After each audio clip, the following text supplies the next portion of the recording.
నమస్తే welcome to our voice నేను journalist నవత sudo secular అంటూ ప్రజలను కన్ఫ్యూజ్ చేస్తూ ఓటు బ్యాంకు రాజకీయాలు చేయాలి అనుకునే వాళ్ళకు అటు కోర్టే కాదు ఇటు అమిత్ షా కూడా ఏమంటారు గట్టి వార్నింగ్ ఇచ్చినంత పని చేసిండట ఇక ఈవీఎంల మీద మరొక దాని మీద తమకు అపనమ్మకం ఉంది అంటూ సుడో సెక్యులర్ పేరుతో చెప్పుకునే కొన్ని పార్టీలు చేసిన ప్రయత్నానికి అటు కోర్టు చెక్కుబడితే సుడో సెక్యులర్లకు డైరెక్ట్ వార్నింగే ఇచ్చాడట అమిత్ షా. ఇది తెలుసుకోవాలంటే ఈ ఆర్టికల్స్ చదవాల్సిందే. ముందుగా కోర్టులో ఏం జరిగిందో చూద్దాం. ఎన్నికల విషయంలో పార్టీలకు గట్టి షాక్ తగిలింది. ప్రస్తుతం ఎన్నికల ఈవీఎం మిషన్ల ద్వారా జరుగుతున్నాయి, కానీ కొన్ని సెక్యులర్ పార్టీలన్నీ ఈవీఎం మిషన్లను వ్యతిరేకిస్తున్నాయి. ఈ పార్టీలన్నీ బ్యాలెట్ పేపర్ ఓటింగ్ కావాలని పట్టుబడుతున్నాయి. ఎందుకంటే బ్యాలెట్ పేపర్లు అయితే రిగ్గింగ్ చేయొచ్చు. ఈ విషయం మీదనే సెక్యులర్ పార్టీలు సుప్రీంకోర్టుకి వెళ్ళాయి. బ్యాలెట్ పేపర్ ద్వారా ఎన్నికలను జరిపించాలని కోరాయి. అందుకు సమాధానంగా సుప్రీంకోర్టు జడ్జీలు మాట్లాడుతూ, మేమిప్పుడు 60 ఏళ్ల వయసులో ఉన్నాం. మా చిన్నతనంలో బ్యాలెట్ పేపర్ ద్వారా ఎన్నికలు జరిగేవి. ఆ సమయంలో ఎలా రిగ్గింగ్ చేసేవాళ్ళో మాకు తెలుసు. కావున బ్యాలెట్ పేపర్ ద్వారా ఎన్నికలను నిర్వహించమని తీర్పు ఇవ్వలేము అని ఖరాఖండిగా తేల్చి చెప్పారు. దీంతో వీళ్ళ ఆశలు అడి ఆశలయ్యాయి. మనందరికీ తెలుసు కదా, చిన్నప్పుడు మన వాళ్ళు వేసేటోళ్ళు పేపర్ స్లిప్ ఇస్తే ఆ పేపర్ స్లిప్ మీద గుద్ది దాన్ని మడతేసి అందులో పెట్టేటోళ్ళు. ఈ మార్గం మధ్యలో ఏదైనా జరిగేది. ఈ విషయాన్ని నేనో మీరో చెప్తే కొంతమంది అంగీకారం తెలపకపోవచ్చు, కానీ సుప్రీంకోర్టు జడ్జిలే జరిగిందట. ఏంది ఈవీఎంలతో మీకు వచ్చే నష్టం? బ్యాలెట్ పేపర్లో అయితే రిగ్గింగ్ చేసుకోవడం ఈజీ అవుతుందనా? మా చిన్నప్పుడు ఇలాంటి మస్తు చూసినాం. ఇక నుంచి ఇలాంటి ఏం జల్లవు. ఏమంటారు, ఈవీఎం మిషన్ల ద్వారానే ఎన్నికలు జరుగుతాయి. ఈ విషయంలో ఇంతకంటే మాట్లాడేది లేదు అని సుప్రీంకోర్టు చెప్పడంతో ఏం చేయాలో అర్థం కాలేదట. వీళ్లకు మోదీ గవర్నమెంట్కి సంబంధించి విమర్శించడానికి ఏమీ దొరక్కపోవడంతో అతి చిన్న రీజన్స్ని పెద్దగా బూచిలాగా చూపించి ప్రజల్లోకి వెళ్ళే ప్రయత్నం చేస్తే అక్కడ కొంత వ్యతిరేకత వచ్చింది. ఈ నేపథ్యంలో బ్యాలెట్ పేపర్ వర్సెస్ ఈవీఎంలు అంటూ కోర్టు మెట్లెక్కి విజయం సాధించి మోడీని సాధించాం అని చెప్పాలని ప్రయత్నం చేసిన ఇక్కడ వీళ్ళకి చుక్కెదురైంది. ఇప్పుడు అమిత్ షా వంతు వచ్చిందట. ప్రస్తుతం ఎన్నికల హడావిడిలో ఉన్న కేంద్ర హోంమంత్రి అమిత్ షా రాహుల్ కాన్వాయ్ అనే ట్యాబ్ జర్నలిస్ట్కి ఇంటర్వ్యూ ఇచ్చారు. ఈ సందర్భంగా సెక్యులర్ పార్టీలకు అమిత్ షా అదిరిపోయే కౌంటర్ ఇచ్చారు. వారి మధ్య ఏం జరిగింది? ఒక ఇంటర్వ్యూలో అమిత్ షా మాట్లాడిన మాటల గురించి ఇప్పుడు మనం మాట్లాడుకుంటున్నాం.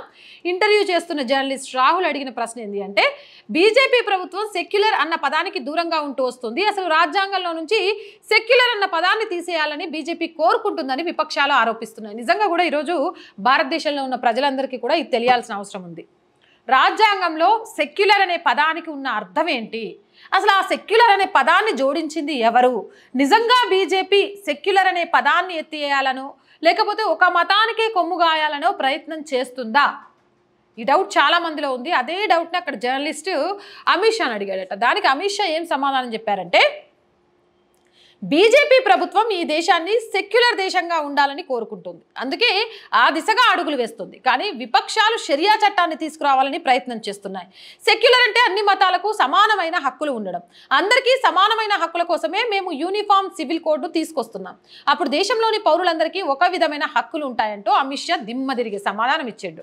నిజంగా కదా, సెక్యులర్ అంటే మెజారిటీ మైనారిటీ అని లేకుండా దేశంలో ఉన్న ప్రజలందరినీ ఒకేలా చూడటం. ముస్లిమ్స్ అయితే మీ డోర్లు కొట్టేసి ప్రభుత్వ పథకాలు మీ ఇంటికి వస్తాయని చెప్పడము, ఇమాంలకు ఇంకొకరికి జీతాలు పెరిగిపోతాయని చెప్పడము, లేకపోతే మీకు పథకాలు ఇస్తాము, మిమ్మల్ని కాపాడతాము, మేమున్నంత వరకు మీకు భయం లేదు అని చెప్పడమో కాదు. నిజంగా వన్ నేషన్ వన్ కార్డ్. ఈ దేశంలో ఉన్న పౌరులందరూ ఒకటే, ఈ దేశంలో ఉన్న పౌరులందరికీ ఒకటే గుర్తింపు కార్డు. ఎస్, ఈ దేశంలో ఉన్న ప్రజలంతా ఒకటే. ఈ దేశంలో ఉన్న ప్రజలందరికీ మతాలకు అతీతంగా 5 కిలోల బియ్యమే. ఈ దేశంలో ఉన్న ఎన్ని మతాలైనా భారతదేశంలో ప్రభుత్వం దృష్టికి ఒకటే.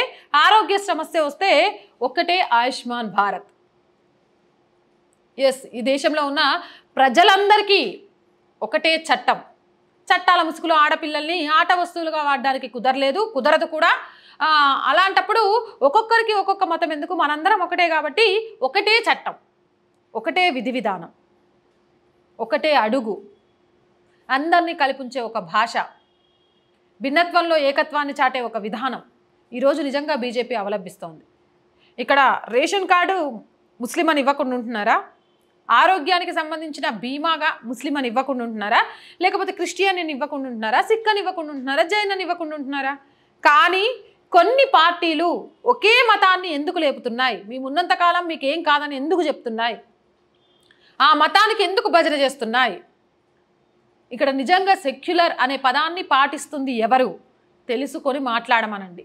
ఇష్టం వచ్చినట్టు సెక్యులర్ అంటే ఒక మతం కోసమే రాజ్యాంగంలో ఎవరో జొరబెచ్చినట్టు అదే పట్టుకొని ఏలాడితే ఊరుకునేది లేదు. ఎస్, బీజేపీ సెక్యులర్ పార్టీయే, అందుకే మేము అవలంబిస్తున్న విధి విధానాలు అందరికీ సమానంగా ఉంటాయి. అది నచ్చని సుడో సెక్యులర్లు మా మీద నింద వేయడానికి ఆ పదాన్ని ఉపయోగిస్తున్నారే తప్ప అసలు ఆ నింద వేసే వాళ్ళకు సెక్యులర్ అనే పదం గురించి మాట్లాడే అర్హత ఉందా అని దిమ్మ తిరిగిపోయేలాగా ఈ సెక్యులర్ని అడ్డు పెట్టుకుని రాజకీయ నేతలకు కౌంటర్ ఇచ్చిండట అమిత్ షా. మరి అమిత్ షా ఇచ్చిన కౌంటర్ విషయంలో మీ వాదన ఏంటి? నిజంగా అందరినీ సమానంగా చూడటమా సెక్యులర్ అంటే, లేదా ఎమర్జెన్సీ టైంలో అత్యవసర పరిస్థితుల్లో సెక్యులర్ అనే పదాన్ని రాజ్యాంగంలోకి చేర్చి ఒక మతానికే ప్రాపగండాగా దాన్ని ఆపాదిస్తూ కాపాడుకుంటూ రావడమా? మీ ఉద్దేశం ఏంటి? కామెంట్ సెక్షన్లో పెట్టేయండి. మోర్ వీడియోస్ కోసం మన ఛానల్ వెంటనే సబ్స్క్రైబ్ చేయండి. వీడియో నచ్చిందా? లైక్ చేయండి, షేర్ చేయండి. చాలామంది వీడియోస్ చూస్తున్నారు, సబ్స్క్రైబ్ చేయట్లేదు. Please subscribe our channel and support our channel. Support చేయాలి అనుకుంటే సబ్స్క్రిప్షన్ పక్కనే జాయిన్ అనే ఆప్షన్ కనిపిస్తుంది. 1 to 5 లెవెల్స్ ఉంటాయి, లేదా స్క్రీన్ మీద గూగుల్ పే, ఫోన్పేతో పాటు అకౌంట్ డీటెయిల్స్ ఉంటాయి. Please support our channel. ఖచ్చితంగా మీ అందరి సపోర్ట్తోనే ఛానల్ ముందుకెళ్తోంది. ఇంకా ముందుకెళ్ళాలంటే కూడా మీ సపోర్ట్ కావాలి. ఇలానే ఆదరిస్తారు, అభిమానిస్తారని ఆశిస్తున్నాం. జై భారత్.